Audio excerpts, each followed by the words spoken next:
هاتون و خەوتان لە چاوەکانتان تۆرانەوە بۆ ئەوەی کە داوای لێخۆشبوون و ڕەحمەت و میهی خوای گەورە بکەن.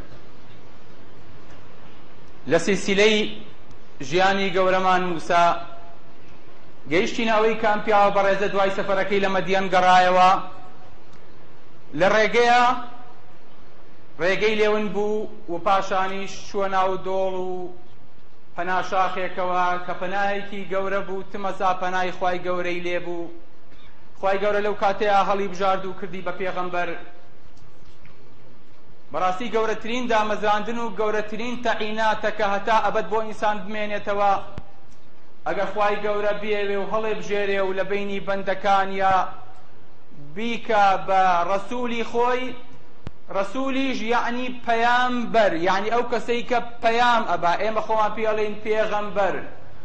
بەڵام ئەگەر مەحسوولێک ئەگەر حکومەتێک ئەمرێ با بەسەرتا و بدنێرێ بۆ لای خەڵکێک پێت ئەڵێن مەئمور، یعنی ئەمرێک کراوە بەسەرا.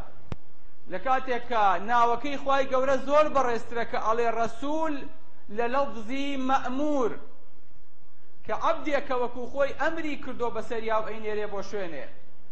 بەڵێ ئەم پیاوە بەخۆی و مناڵەکانێەوە، بەخۆی و خێزانە سکپڕەکەیەوە دار ئەسایەکی بەدەستەوەیە و دەستی بەتاڵ نییە و 10 ساڵە لەگەڵ ئەسایە ئەژی.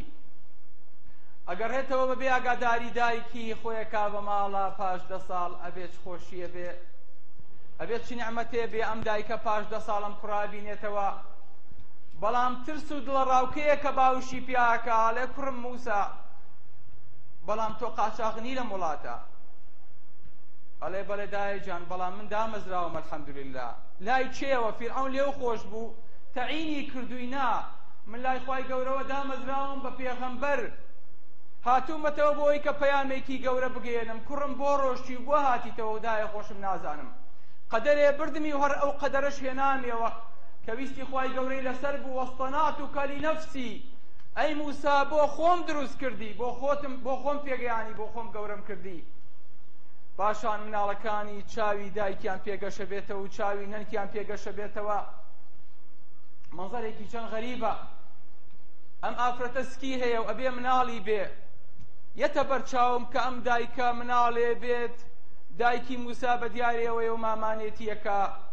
ئەم ئافرەتە ژانی لێیە و هاوارەکە، ئەڵێ کچم هاوار مەکە، شکری خوا بکە و یادی خوا بکە. ڕۆژە لە ڕۆژان ئەم دایکەی تۆ ئەم خەسوەی تۆ مناڵێکم بوو، نەمەتوانی هاوارکەم، نەمەتوانی لە ترسی فیرعەون و دار و دەستەکەی هاواریشکەم، نەمەتوانی مامانێ ڕاگرم نەوەک سڕی موسا بەرێتە دەرەوە، لەبەرەوە بە تەنیا دەمی خۆشم بەستە بوو. لەبەرەوە شکری خوا بکە کە تۆ مامانێکە بە دیارەوەی و ئەتوانی بە کەیفی خۆت بکەیژێنی. بەڵێ پاشان موسا هارونی برای ئەبات و ئەچێ بۆ چۆ، پێڵێ براکەم ئەوە ئەلحەمدوللا دایکشمان ماوە و ئەبێ بچین بۆ لای فیرعەون و پێغەمبەرین هەردووکمان.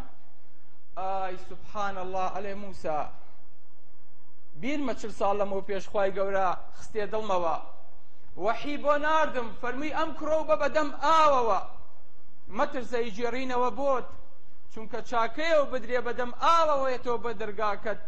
ئینا ڕادووه ئیلەیکی، ئەیجێڕینەوە بۆت.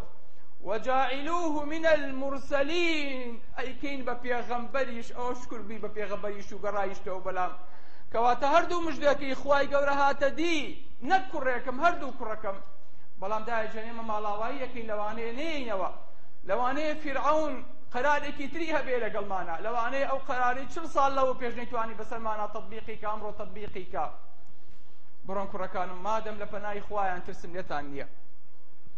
موسا خۆی و براکەی بەپەلا بەبێ ئەوەی کە ئەمری خوای گەورە تاخیرکە ئەچێ بۆ ماڵی فیرعەون. بەڵام پێش ئەوە بیرمان نەچێ موسا کەڵە پیاوێ بوو، 3 کەڵە ژنی لە پشت بوو.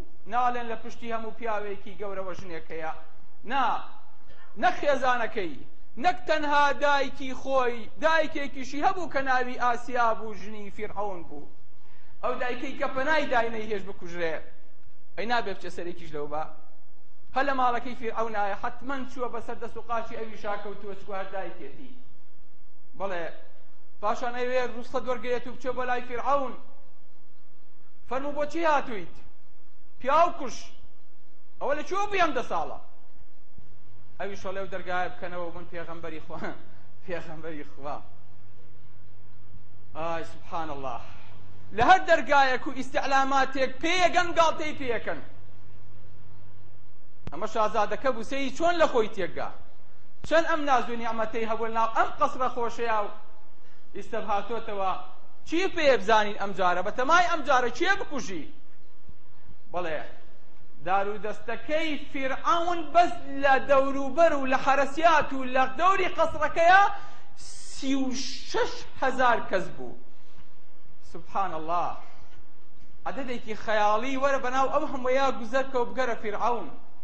بەڵێ ئازیزەکانم بۆیە موسا ناحەقی نەبوو و قال ربي إني أخاف أن يكذبون، أترسم بدروم خنوا. بەڵێ موسا هاتە ژوورەوە و یەکەم چاوپێکەوتنی بە فیرعەون ئەبێت چۆن بوو بێ. پاش 10 ساڵێکتر بینینەوە، پاش 10 ساڵ غەریبی برایەکی لەگەڵایە و چی لێ لە ماڵەکەی فیرعەونە، لە قەسرەکەی فیرعەونە، لە دیوانەکەی فیرعەونە، لە دیوەخانەکەی فیرعەونە چی لێیە؟ هەرچی ئەندام پەرلەمان و وەزیر و گوزیر و حکومەتەکەی لەویانەیە ئامادەن موساش خۆی و براکەیەتی. موسا بەتەنیایە و بێکەسە، بەڵام کەسی هەمووان هەر خوای گەورەیە، لەبەرەوە ترسی نییە. خوایە ئەم هەموو تاریکایی قەسرە بەچی ڕۆش نەبێتەوە، بەچی ڕووناکی کەمە، ئەمە هەمووی تاریکاییە.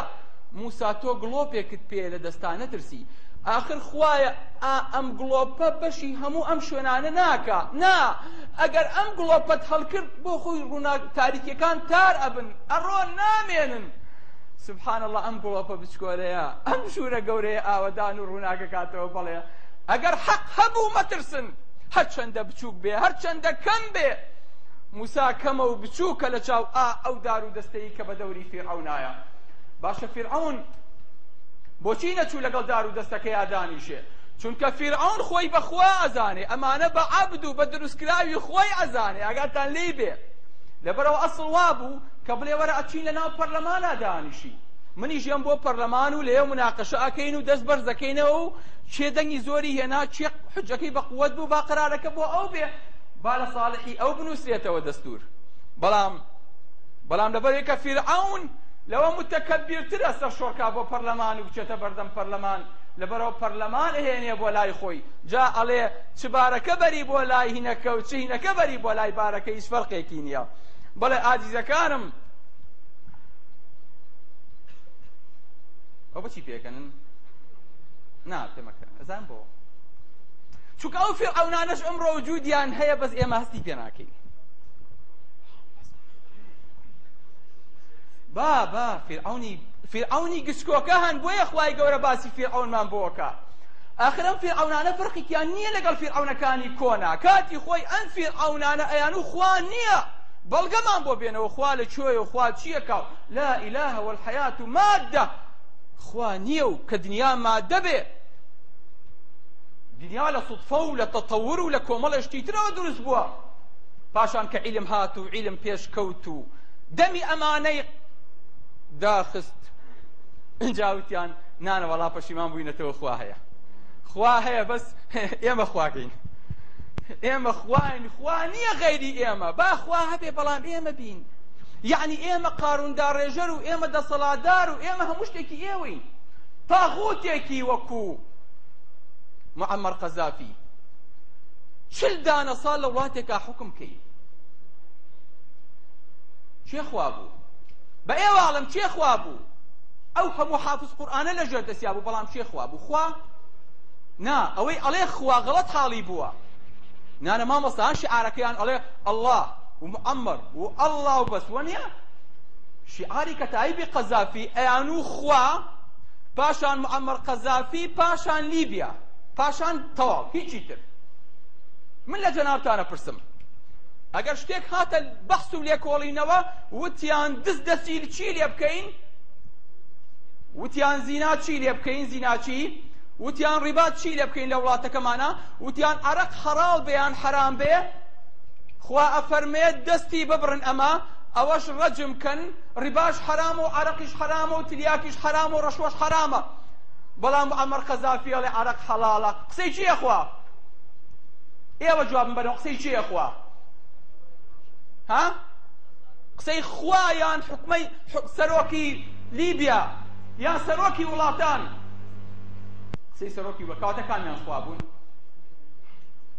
بەیەواڵم کامیان خوا بوون خوا فەرمێ ئەلا لەه الخەلق والئەمر ئەو خوای دروستی کردووە و ئەمر و دەسەڵاتیش هەبێ هەر بۆ ئەو بێ لەبەرەوە غەڵەت حەقی نەکەن لە کاتێکە ئەمە بەبەرچاوی ئێمەوە ئەکرێ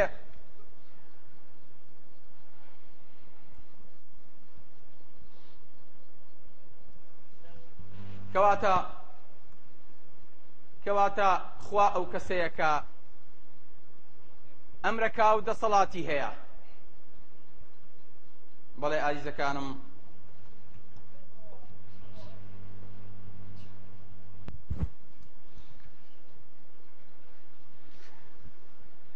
کەواتە خوا خالقە خوا دەسەڵاتدارە خوا ڕۆزیدەرە خوا خاوەن بڕیار و خوا حەکەمە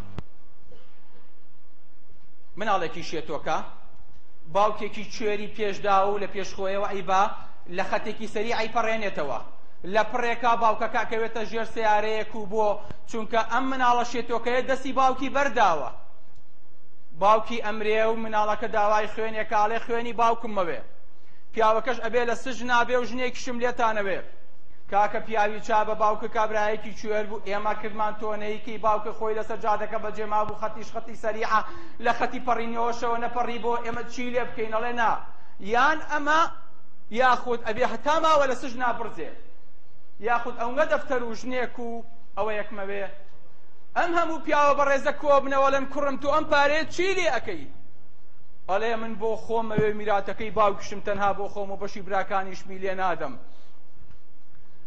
پیاوێکی ماقول هەڵەسێڵە کوڕم ئێم ئەم هەموو پیاوە هاتوین و تەکلیف لە تۆکەین دوو سەعات قسەی بۆ ڕێسێ دوایی لە ئەخیرا ئەڵێ وەڵڵاهی قوربان قسەکەی جەنابێ زۆر ڕاستە و زۆر جوانە و ڕێزم هەیە بۆ قسەکانی جەنابێ وازانە قەناعەتی پێ کردووە ئەڵێ بەس بەخوا من لەرەوەیە کە خۆمتم یعنی چی؟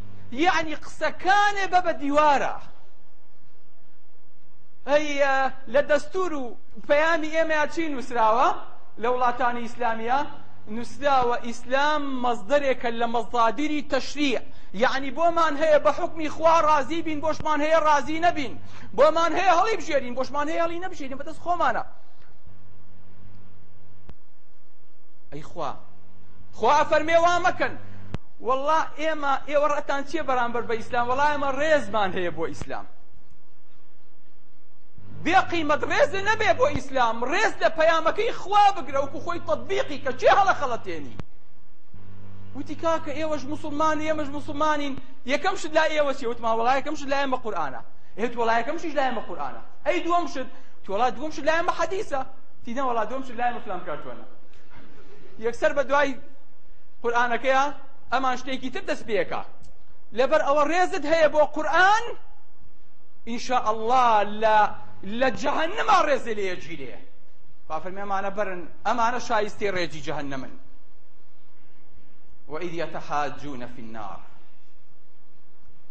لقيامتها لجهنم أي كان بشر دنوك وأي كان بشر قسا يوم تقلب وجوههم في النار ئای لەو ڕۆژەی لەناو جەهەنەما ڕوومەتیان وەکو شفتە هەڵەجێڕێتەوە ئەم دیوی پێکرێ پەناگرن بەخوا دەم و چاو و لەناو ڕۆنی قرچاو و لەناو جەهەنەما دەرەجەی حرارەتی ناو خۆر 20 ملیۆن دەرەجەی سەدیە تۆش لە 40 دەرەجەی سەدیاڵی بەخوا ڕۆژم پێ ناگیرێ خوا فەرمێ لەو ڕۆژەی کە ڕوویان لەناو جەهەنەما هەڵەجێڕین يقولون يا ليتنا أطعنا الله وأطعنا الرسول آي خوزقة بقسي خواب يغنبري خوامان بكدايا بيريانا كويتوا قالوا ربنا إنا أطعنا سادتنا وكبراءنا فأضلونا السبيل خواي إيما دواي أمسر كردو قهرانا كوتبوين سريان يشوانين قمرايان كردين ربنا فآتيهم ضعفين من العذاب ربنا أرنا الذين أضلانا من الجن والإنس شيل يبكين نجعلهما تحت أقدامنا أبابيان خينا جير بيكان مانوا أواني قمرايان كردين لدنيا يا أبابيان خينا جير بيكان مانوا